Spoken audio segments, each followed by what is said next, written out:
Casamento, um chamado ao amor que se entrega. O que está por trás da crise no seu casamento? Será apenas desgaste, ou uma batalha espiritual silenciosa?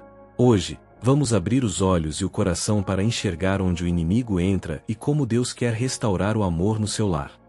Aproveita e se inscreva no canal, para caminhar conosco na fé. Existe algo de sagrado quando duas pessoas se olham nos olhos e dizem sim. Não apenas um sim do momento, mas um sim que ecoa pela vida. Um sim que promete permanecer, ainda que o tempo mude os rostos e a vida traga provações.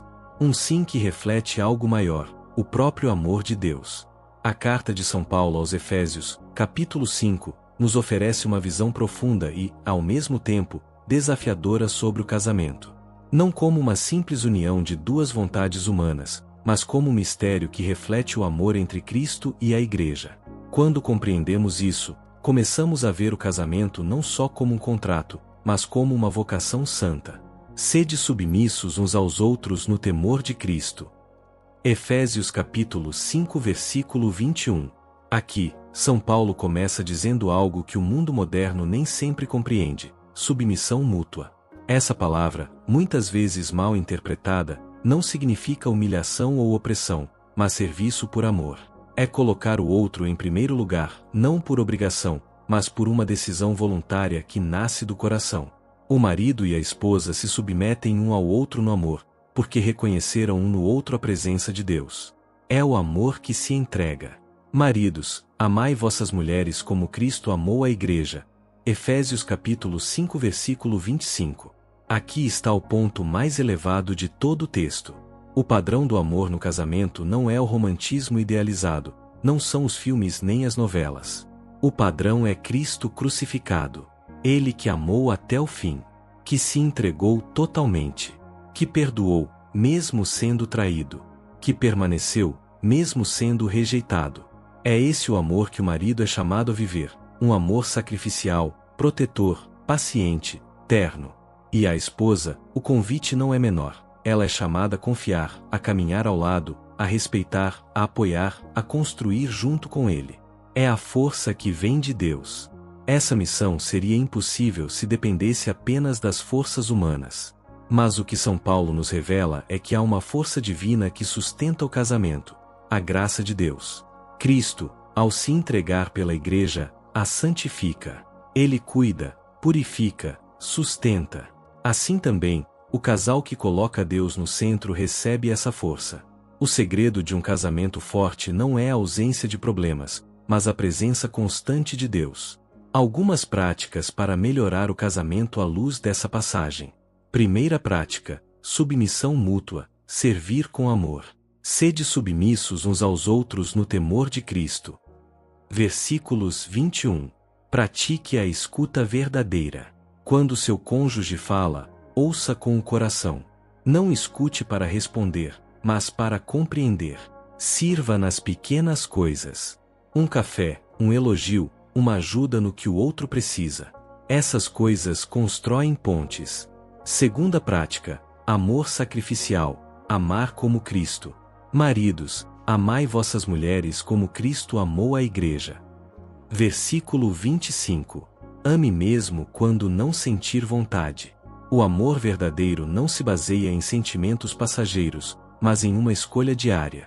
Seja o primeiro a pedir perdão. O orgulho destrói, mas a humildade restaura.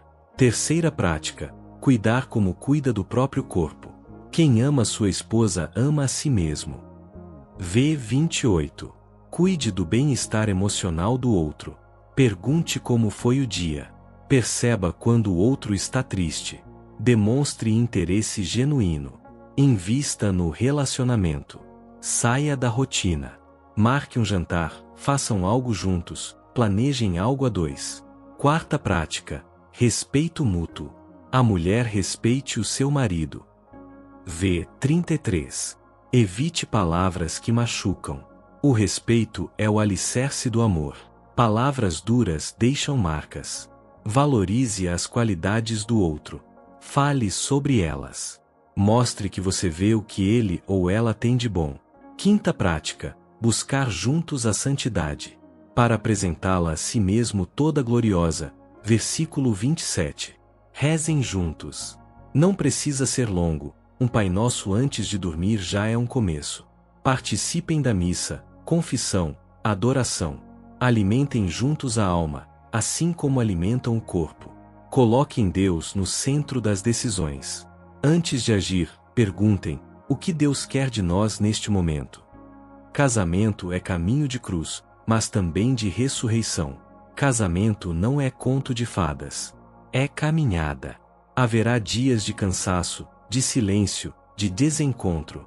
Mas quando o amor é verdadeiro e Deus é o centro, sempre haverá caminho de volta, reconciliação, cura. Cristo ama a igreja, mesmo quando ela erra. E Ele nos chama a amar com essa mesma generosidade. Uma história viva de fé. Conheci um casal que, após 30 anos de casados, enfrentou uma crise tão profunda que pensaram em se separar.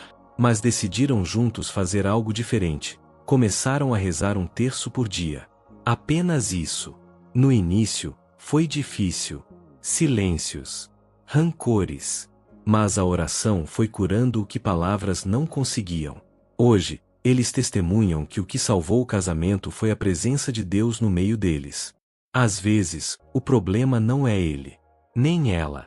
Às vezes, é o orgulho, a mágoa, a falta de Deus entre os dois. E é aí que o mal entra. Mas também é aí que a graça começa. Se inscreva no canal e venha caminhar conosco na fé. Escreva nos comentários: o Senhor vai restaurar meu casamento. O casamento é reflexo do amor eterno de Deus. São Paulo diz: este mistério é grande, quero dizer, com referência a Cristo e à Igreja. Versículo 32. O casamento é sinal visível de um amor invisível. Quando um casal vive esse amor, ele se torna um testemunho vivo para os filhos, para a comunidade, para o mundo. Eles mostram que o amor fiel ainda existe, que vale a pena lutar, perdoar, permanecer. As dores silenciosas do casamento, as brechas espirituais e o caminho da restauração. O casamento, essa união sagrada e abençoada por Deus, é uma das maiores alegrias e também um dos maiores desafios da vida humana. É o lugar onde o amor floresce, mas também onde as feridas mais profundas podem acontecer. No altar, promessas são feitas, de fidelidade, de presença, de amor eterno.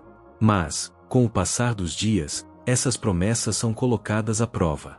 Hoje, mais do que nunca, o casamento é atacado por forças externas e internas.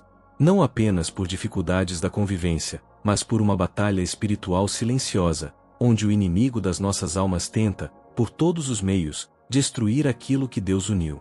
As principais dificuldades do casamento nos tempos atuais. A falta de diálogo real.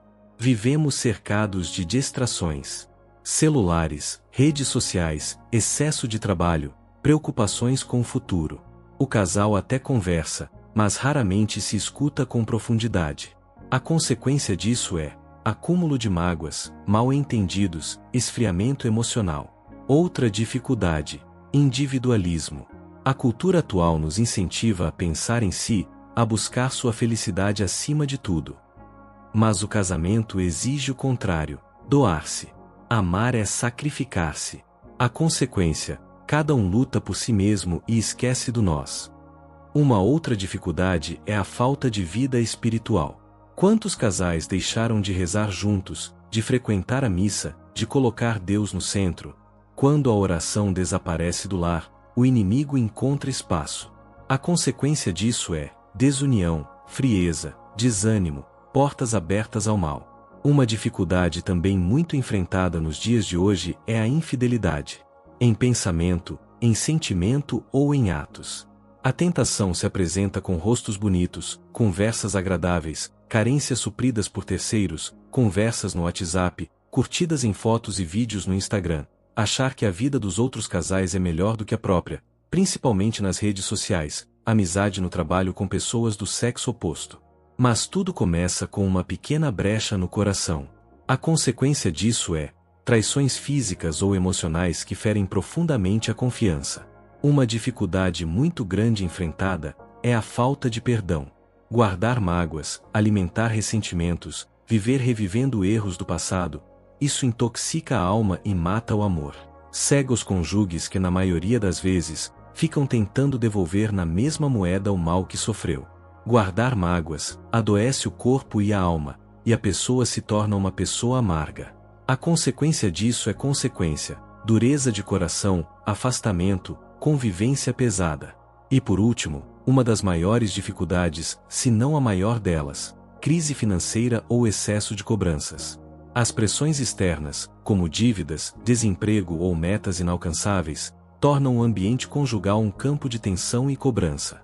Na maioria das vezes, o financeiro pesa muito no emocional das pessoas que ficam irritadas, com a falta de dinheiro ou a falta das coisas em casa, e fica tentando culpar o outro pelo difícil momento em que vivem. Um quer cobrar do outro e assim os dois lados se endurecem. A consequência disso é culpa, irritação, afastamento afetivo. Essas são as brechas espirituais que o inimigo aproveita. O ladrão vem somente para roubar, matar e destruir. João capítulo 10 versículo 10. O inimigo sabe que destruindo o matrimônio, ele fere a célula da família, o coração da sociedade e, principalmente, a imagem do amor de Deus entre os homens. As brechas mais comuns por onde ele se infiltra são desatenção com a oração do casal, mágoas não resolvidas, palavras duras e impaciência, pornografia e fantasias, orgulho, que impede o perdão, desânimo espiritual, negligência na vida íntima e afetiva. Cada brecha é uma porta aberta para o mal semear divisão, frieza e até ódio entre duas pessoas que antes se amavam profundamente. E como restaurar e proteger o casamento? A boa notícia é que Deus não abandona o casal que o busca com sinceridade. Ainda que as dores sejam muitas, há caminho de cura, de recomeço, de reconstrução. Primeiro, voltar à oração. Onde dois ou mais estiverem reunidos em meu nome, ali estou no meio deles. Mateus capítulo 18 versículo 20. Comecem com algo simples, um Pai Nosso de mãos dadas.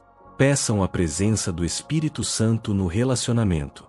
Frequentem a Santa Missa juntos, se possível. Receber Jesus Eucarístico une as almas. Depois comecem a rezar o terço juntos. Segundo, reaprender a dialogar. Separem momentos do dia para conversarem sem pressa. Evitem interromper, gritar ou acusar. Falar com amor e escutar com humildade. Usem a frase, me ajuda a entender o que você está sentindo. Terceiro, reatar a vida afetiva. Toquem-se com carinho, abracem-se, beijem-se. Digam eu te amo, mesmo que pareça pequeno. Lembrem o que os uniu no começo. Quarto, terapia e direção espiritual. Buscar ajuda profissional não é sinal de fraqueza, é sinal de maturidade. Ter um padre ou conselheiro espiritual de confiança ajuda a trazer luz à vida conjugal. Quinto, perdoar de verdade. Perdoai 70 vezes 7. Mateus capítulo 18 versículo 22. Não carregue o peso de ofensas antigas. Se for preciso, chorem juntos, falem sobre a dor, e peçam perdão um ao outro. Deus abençoa corações que escolhem o perdão. Sexto, fazer jejum e interceder pelo cônjuge. Ofereçam sacrifício pela cura e libertação do seu casamento. Reze mesmo que o outro não reze. O amor silencioso tem poder. Clame o sangue de Jesus sobre seu lar. Uma promessa de esperança. O que Deus uniu, o homem não separe. Mateus capítulo 19 versículo 6. Se foi Deus quem uniu, Ele é capaz de restaurar. O que está quebrado, Ele pode refazer. O que está frio, Ele pode aquecer. O que parece morto, Ele pode ressuscitar. Mas é preciso deixar de lutar um contra o outro, e começar a lutar juntos contra o verdadeiro inimigo, aquele que quer destruir o amor. Oremos juntos pelos casais. Senhor, abençoa cada casal que escuta esta mensagem. Renova o amor que um dia os uniu. Cura as feridas, apaga as mágoas, reconstrói os laços. Ensina-os a se perdoar, a recomeçar, a caminhar juntos. Que a cruz que carregam os aproxime, e não os separe. Que a alegria volte a habitar nos corações. e que a tua presença seja o elo que nunca se rompe. Senhor Jesus, nós te pedimos, entra agora em todos os lares onde o amor se esfriou. Cura as feridas profundas que as palavras e atitudes causaram. Fecha, Senhor, as brechas por onde o inimigo se infiltrou. Restaura os laços que foram rompidos. Desperta novamente o amor, o carinho, o desejo de permanecer. Que a tua cruz seja levantada dentro dos lares, e que o teu sangue lave toda mágoa, raiva, indiferença ou tristeza. Fortalece os que estão cansados. Restaura os que estão quase desistindo. Que Maria, nossa mãe, cubra com seu manto cada casal. Amém. Amém. Agora peça com firmeza pelo seu casamento.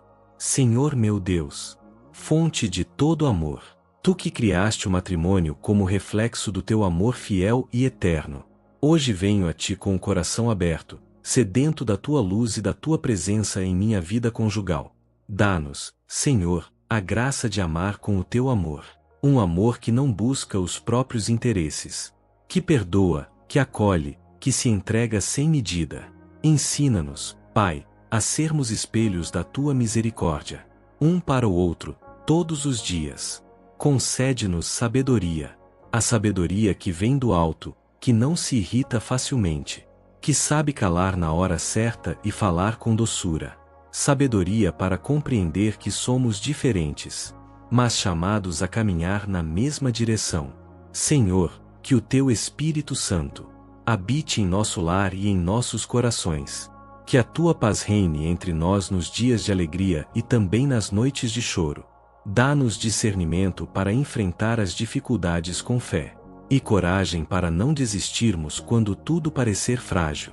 Guarda, Senhor, o nosso matrimônio das investidas do inimigo. Fecha todas as brechas espirituais. Cura as feridas ocultas. Restaura o que está quebrado.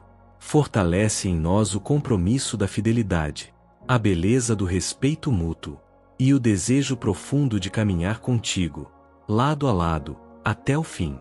Maria, Mãe da Sagrada Família, ensina-nos a amar com ternura, a confiar no silêncio, a servir com humildade. São José, esposo fiel, intercede por nós, para que sejamos esposos firmes na fé, e protetores do lar que Deus nos confiou, e que o nosso amor, Senhor, seja cada dia mais parecido com o teu, um amor que se doa, que sustenta, que salva. Amém. Pai nosso, que estais nos céus, santificado seja o vosso nome, venha a nós o vosso reino, seja feita a vossa vontade assim na terra como no céu. O pão nosso de cada dia nos dai hoje, perdoai-nos as nossas ofensas assim como nós perdoamos a quem nos tem ofendido, e não nos deixeis cair em tentação, mas livrai-nos do mal. Amém. Ave Maria, cheia de graça, o Senhor é convosco. Bendita sois vós entre as mulheres e bendito é o fruto do vosso ventre, Jesus. Santa Maria, Mãe de Deus, rogai por nós, pecadores, agora e na hora da nossa morte. Amém. Glória ao Pai, ao Filho e ao Espírito Santo, assim como era no princípio, agora e sempre, pelos séculos dos séculos. Amém. Se essa mensagem falou com você, deixe nos comentários. Senhor, restaura o nosso amor. Compartilhe com outros casais e inscreva-se para continuar caminhando na fé. Que Deus te abençoe e guarde o teu lar.